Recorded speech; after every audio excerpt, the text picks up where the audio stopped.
¿Ya te fuiste al ministerio? ¿Ya viste cómo está? ¿Qué tal la cosa? Sí, ya iniciamos el proceso de transición.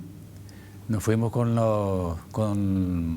los que fueron nombrados tanto por el presidente electo como el presidente Mario Abdo, Santiago Peña y Mario Abdo, y nos fuimos recibidos, hay que decirlo, con mucha deferencia por el señor ministro de Defensa, el general Soto Estigarribia. De hecho, no me sorprende. Un señor caballeroso, un señor que merece todo mi respeto y, ¿por qué no, mi admiración? Oscar, vos sabés que hay una lista de cosas que nosotros tenemos como que no definidas en el asunto de la política de defensa. Y si me permitís, yo anoté algunas cositas que quiero ir abordando. Pero la primera me parece una cuestión, yo sé que es difícil en el sentido de que tendría un trámite institucional si se resuelve hacer, pero me gustaría entender cuál es la posición del nuevo gobierno, ¿verdad? El Ministerio de Defensa hoy en nuestro país no forma parte de la cadena de mando de las fuerzas militares. Y a mi modo de ver eso tiene un inconveniente. Te termino para que vos contestes. Claro. El inconveniente es que la política de defensa, por tanto, no tiene un gerente y se deposita directamente en el presidente de la República, lo cual impide que en la eventualidad de fallos el presidente tenga fusibles y defensa justamente. Y no permite una implementación, digamos, seguida con asiduidad y detenimiento y proximidad, porque el presidente de la República, ¿cuánto es lo que puede dedicar a atender el tema de defensa una vez a la semana, seguramente, ¿verdad? Así que, ¿cuál es tu opinión sobre eso? Sí, sobre ese punto, Enrique, yo estuve consultando, más que consultando, tuve reuniones con mi equipo jurídico, y inclusive puedo leer, quiero leer literalmente por el respeto a la audiencia, ¿verdad? El presidente de la República, por el artículo 238. Es el comandante en jefe. Sí, cargo que no se delega. Así mismo. Ese es el problema que tenemos constitucionalmente, ¿verdad? Y todo lo que hagamos y que no esté ceñido a la Constitución no tiene sustento, ¿verdad?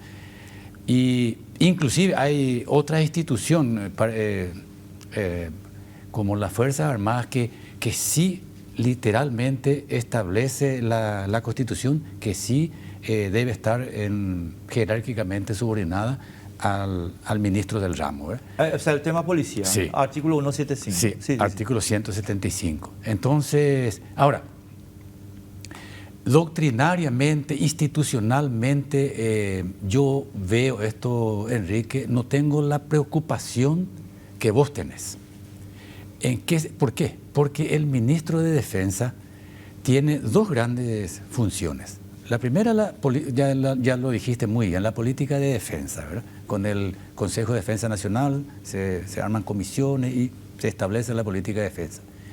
Y el otro gran objetivo, la otra gran atribución que tiene el ministro de Defensa en relación a las Fuerzas Armadas es el control administrativo. Y sí, te escucho. No. O sea, mi punto, o sea, esto, estimados amigos, no es una cosa que nosotros estamos discutiendo porque se nos da la gana. Si ustedes miran los ejércitos que funcionan en el mundo, y después les daré un ejemplo más cercano, ustedes van a ver que el ministro de Defensa es parte de la cadena de mando. Estados Unidos, Israel, el país que ustedes quieran. Ahora, ¿sabe lo que pasa ahí, Oscar? Sí.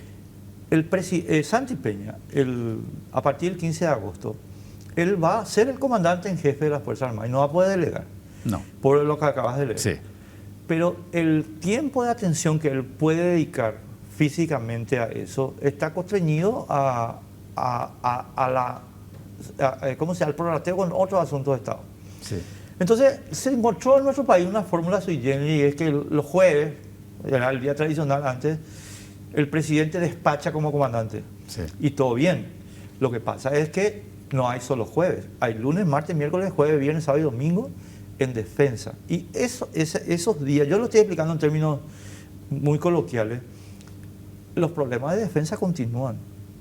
Y es en ese momento donde el ministro de Defensa tiene que ser, a mi modo de ver, como es en todos los países normales, el gestor, el gerente, en subordinación con el presidente, obviamente, sin ninguna duda.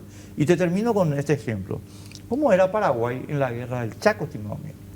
¿Cómo era nuestra, o en la guerra de la Triple Alianza? El presidente, el comandante en jefe, y el ministro de Defensa forma parte de la cadena de mando. El ministro de Guerra y Marina en Paraguay, estimado mío, formaba parte de la cadena de mando. Para todo el gerenciamiento del movimiento de las Fuerzas Armadas. Estigarribia era el comandante en campaña, pero estaba el presidente de la República, el ministro de Guerra y Marina y el comandante. Entonces, ¿y tuvimos éxito? Sí, tuvimos éxito. Un éxito tremendo, sí, Oscar, ¿entendés? Sí. Entonces, yo entiendo el punto constitucional que vos estás señalando. Y no estoy diciendo que no haya un problema que haya que resolver legalmente, sí, pero me gustaría, o sea, lo que digo es, bueno, ustedes no van a abordar ese tema entonces. Sí, vamos a abordar, claro que sí. Vamos a hablar, de hecho que ya hablamos de este tema con el... Pues yo tengo entendido, que sí, vos fuiste comandante del ejército, sí, que el ejército no quiere esto. Vos fuiste comandante del ejército. Diciendo contigo... No, sí, sin problema. ¿Sabes por qué, Enrique? Porque naturalmente, esto voy a contar yo como algo, como un experimento como militar. Yo fui 39 años militar en actividad. Y el hecho que el ministro de Defensa no esté en la cadena de mando no implica que los comandantes no le tengan una obediencia, un respeto, y se cumplen las directivas del ministro de Defensa dentro de lo que es la política de defensa nacional. Yo particularmente, Enrique, al ministro de Defensa siempre lo consideré como si estuviera dentro de la cadena de mandos. Y yo sé que los otros comandantes también tienen esa misma actitud. O sea que es bueno también que ustedes sepan lo que nosotros, yo ya estoy retirado, pero me considero igual, sí, no, mamá, vale, hace muy poco.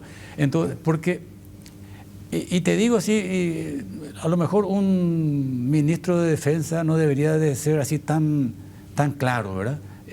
No, al contrario. Mira, Enrique, para nosotros, poniendo en vez del papel de las Fuerzas Armadas, que el ministro esté o no en la cadena de mando no implica absolutamente ninguna diferencia. Ahora, claro que institucionalmente, claro que desde el punto de vista jurídico inclusive es una diferencia muy grande. Estuve yo consultando hoy con un señor oficial general mucho más antiguo que yo y que fue viceministro, y le pregunté este tema. Estuvimos nuevamente conversando y me dijo, general González, yo me había ido a una reunión de ministros de América y acompañando al ministro de Defensa, y estuvimos 16, de los cuales 15 están en la cadena de mando y nosotros no, ¿verdad? O sea que por supuesto que es una cuestión que debemos de tomar en serio.